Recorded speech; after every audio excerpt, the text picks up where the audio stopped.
So, what did happen this week?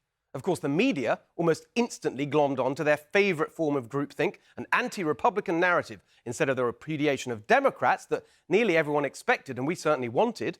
The midterms are a repudiation of the GOP. Simple.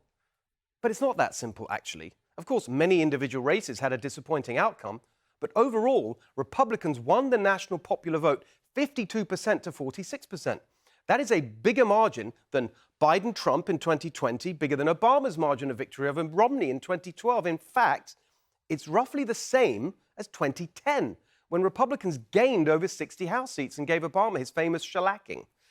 According to the midterm exit polls, 75% of voters think the country's going in the wrong direction, yet somehow this is all being interpreted by Biden and the Democrats as a green light to go further and faster in the same direction they've been going, the far left. This exact point was put to Biden on Wednesday. What in the next 2 years do you intend to do differently to change people's opinion of the direction of the country, particularly as you contemplate a run for president in 2024? Nothing. Nothing. It's all good, not changing anything. That's what they're going with. What are they going to do about the humanitarian crisis they created at the border? Nothing. What are they going to do about the energy crisis they created with their nutty climate zealotry? Nothing. What are they going to do about the crime wave they unleashed with their pro-criminal lunacy? Nothing. What about inflation? Nothing. What about collapsing labour participation? Nothing. The coming recession? Nothing. Standards in our schools, fentanyl in our communities, restoring our reputation internationally? Nothing. Nothing. Nothing. I'm not going to change anything in any fundamental way. And of course, he's not going to change in any fundamental way. Somehow, this wasn't just a green light for the Democrats on policy, but for Biden personally. A green light for a second term. But again, the exit polls showed that simply isn't true. 70% of voters said they don't want Biden to run again. He was asked about that as well. 2/3 of Americans in exit polls say that they don't think you should run for re-election. What is your message to them, and how does that factor into your final decision about whether or not to run for re-election? It doesn't. What's your message to them? To those 2/3? Watch me. Watch you? We have been watching you. And there's only so much more of this that America can take. If you don't have one of those loans, you just get 10,000 written off. It's passed. I got it passed by a vote or two. Jackie, are you here? Where's Jackie? It was also Kamala's birthday. And happy birthday, a great president. Let me start off with 2 words. Made in America. It's not a joke, everybody. That's why we were defeated in 2018 when they tried to do it. We went to 54 states. What am I doing here? Good question. Chuck Schumer called these results a vindication for the Democrats' agenda and a rejection of, quote, anti-democratic extremist MAGA Republicans. Well, I don't know what kind of vindication is it when 75% of the country think you're going in the wrong direction. But we run our country based on elections, not exit polls. And here's an interesting fact. In the 2010 midterms, voters who somewhat disapproved of President Obama backed the opposition party, in that case, the Republicans, by 40 points.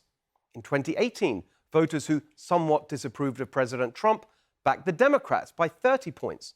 But this time, voters who somewhat disapproved of Biden still backed him by 4 points.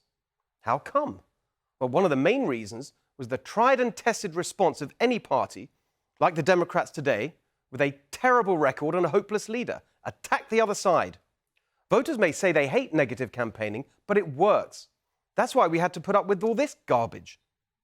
Democracy is at risk, that our democracy is under threat. The extreme MAGA element of the Republican Party, which is trying to succeed where they failed in 2020, to suppress the right of voters and subvert the electoral system itself. American democracy, which is now 233 years old and might be in its final year of life. Because in next week's election, democracy as we know it may not survive. Democracy's at stake in this election. Democracy as we know it may not survive. It's not an exaggeration. That is a fact. Of course it's not a fact. It's a lie. But it worked. Now, one party can't control what the other party does in its campaigns. But you don't have to make their job easier. And that's exactly what Republicans did over the other lie pushed by Democrats, a lie that played a huge part in mobilizing the youth vote, which was much higher this year than normal. Democrats repeated over and over again that Republicans would, quote, introduce a nationwide ban on abortion. What gave them the opportunity to say that? Lindsey Graham's federal abortion bill, which came out of nowhere at the request of absolutely no one. I know he meant it to help, but honestly, I think it's the single most stupid and self-harming political initiative I've ever seen. And now, with Adam Laxalt's narrow loss in Nevada, the Senate will stay in Democrat hands. In the light of that, doesn't Mitch McConnell's decision to waste millions of dollars intervening in Alaska's Republican versus Republican Senate race look more reckless and irresponsible every day? Tonight, it's not at all clear that Democrats won't keep control of the House as well. If the Republicans do win the majority, it will be mainly thanks to redistricting, which delivered extra seats in Florida and New York, helped by the strong campaigns for governor in those states from Ron DeSantis and Lee Zeldin. In fact, I'd say that Lee Zeldin's campaign, even though he didn't win, is one of the biggest highlights of these midterms. To cut that Democrat lead in New York from 20 points to 5, it was a remarkable achievement. And let's not forget California. It may actually be Republican seats won in California that put the GOP over the top for House control. And there's an important lesson there. Over a decade ago, a man named Charles Munger Jr. led a movement to replace the system used by Democrats for partisan gerrymandering with an independent redistricting process. It's one of the main reasons Republicans are winning House seats in California today. Of course, it's a complete scandal that we still don't know who'll control the House, and we'll have more on the election shambles later in the show. But we know enough now to be able to look ahead. In the New York Times today, a liberal columnist, Jamel Bouie, pointed out that actually, despite all the political drama for at least a decade in our evenly divided country, neither party has made big gains or suffered big losses in any election. His argument is that this is unusual in American politics and that we are ripe for a new era where one party does achieve real dominance.